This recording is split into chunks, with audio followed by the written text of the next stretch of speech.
Hello दोस्तों, आपका स्वागत है आपके अपने चैनल हेलो साइंस में। तो आज हम एटम के बारे में जानेंगे। दोस्तों, एक एटम जिसको आपने कभी नहीं देखा होगा, वो कितना छोटा हो सकता है, किस हद तक वो छोटा होता है, और क्या ये एटम अपने आप में एक अल्टीमेट और ठोस पदार्थ है, या फिर एटम के अंदर भी कोई दुनिया है। क्या है ये एटम और क्या है इस एटम के अंदर। दोस्तों, एटम के बारे में तो आपने सुना ही होगा। एटम यूनिवर्स में मौजूद सभी पदार्थों की सबसे छोटी इकाई है और हमारे ब्रह्मांड में जितनी भी चीजें हैं वह सब एक एटम से ही बनी हैं। ये एटम तीन मुख्य पार्टिकल से मिलकर बने होते हैं, इलेक्ट्रॉन, प्रोटॉन, न्यूट्रॉन। एटम का आकार इतना छोटा होता है कि इसके बारे में कल्पना भी कर पाना बहुत मुश्किल है। इसलिए एटम का आकार समझना थोड़ा कठिन है, लेकिन दूसरी चीजों के साथ इसका कंपैरिजन करने के बाद आपको बड़ी आसानी से समझ में आ जाएगा कि एटम किस हद तक छोटा हो सकता है। दोस्तों, एटम शब्द का मतलब होता है कि जिसे डिवाइड नहीं किया जा सकता है। इस ब्रह्मांड में मौजूद सभी चीजों का निर्माण एटम से हुआ है। आप, मैं, पृथ्वी, सूरज, ग्रह, तारे, ब्रह्मांड की सारी चीजें एटम से बनी हैं और पूरा का पूरा यूनिवर्स एटम का ही समूह है। पूरी दुनिया का निर्माण करने वाला एटम भी अंदर से सॉलिड नहीं होता है और एटम के अंदर भी बहुत सारा खाली स्पेस होता है।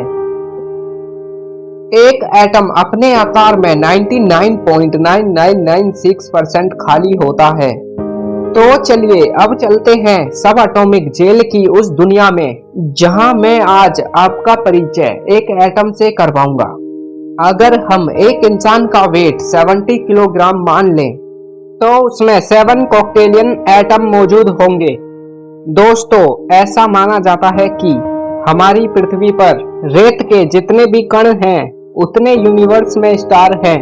लेकिन दोस्तों, अगर ये पूछा जाए कि रेत के कण के अंदर कितने एटम हैं, तो रेत के एक कण के भीतर एटम की कुल संख्या पृथ्वी के रेत के कणों से बहुत ज्यादा है। तो आप इस छोटी सी बात से अंदाजा लगा सकते हैं कि एटम कितना छोटा हो सकता है। और ये रेत के एक कण के भीतर के एटम्स की बात है। दोस्तों, रेत के एक छोटे से कण में 50 क्वांटिलियन एटम होते हैं, यानी 50 के पीछे 18 जीरो। इस बात से ये सोच सकते हैं दोस्तों कि एटम किस हद तक छोटा हो सकता है। लेकिन बात यहाँ पर खत्म नहीं होती। जब वैज्ञानिकों ने एटम की डीप स्टडी करी तो उन्होंने पाया एटम ब्रह्मांड की सबसे छोटी इकाई नहीं है। असल में एटम भी 3 सब एटॉमिक पार्टिकल से मिलकर बना होता है, जिसे इलेक्ट्रॉन, प्रोटॉन, न्यूट्रॉन कहा जाता है। ये तीनों सब एटॉमिक पार्टिकल मिलकर एक एटम बनाते हैं, जिसमें प्रोटॉन और न्यूट्रॉन एटम के केंद्र का निर्माण करते हैं और इलेक्ट्रॉन एटम के केंद्र के चारों ओर चक्कर लगाता है। ठीक वैसे ही जैसे पृथ्वी सूर्य के चारों ओर चक्कर लगाती है, जिसमें प्रोटॉन और न्यूट्रॉन लगभग सेम मास के होते हैं।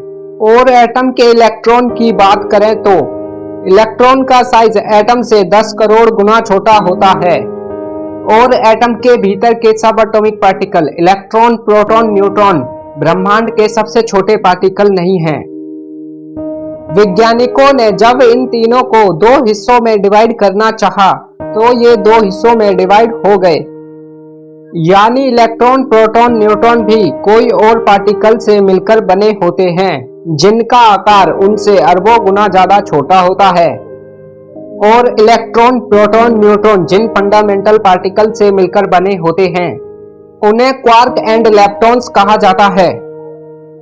प्रोटॉन और न्यूट्रॉन क्वार्क से बने होते हैं और इलेक्ट्रॉन लेप्टॉन से बने होते हैं। दोस्तों, इन फंडामेंटल पार्टिकल का साइज अभी कंफर्म नहीं किया गया है। प्रोटॉन और न्यूट्रॉन का निर्माण करने वाले ये क्वार्क्स एटम से खरबों गुना ज्यादा छोटे होते हैं। फिर भी ये लेप्टॉन से साइज में बड़े होते हैं। लेप्टॉन्स बहुत छोटे होते हैं, जिनका आकार बहुत ही छोटा होता है।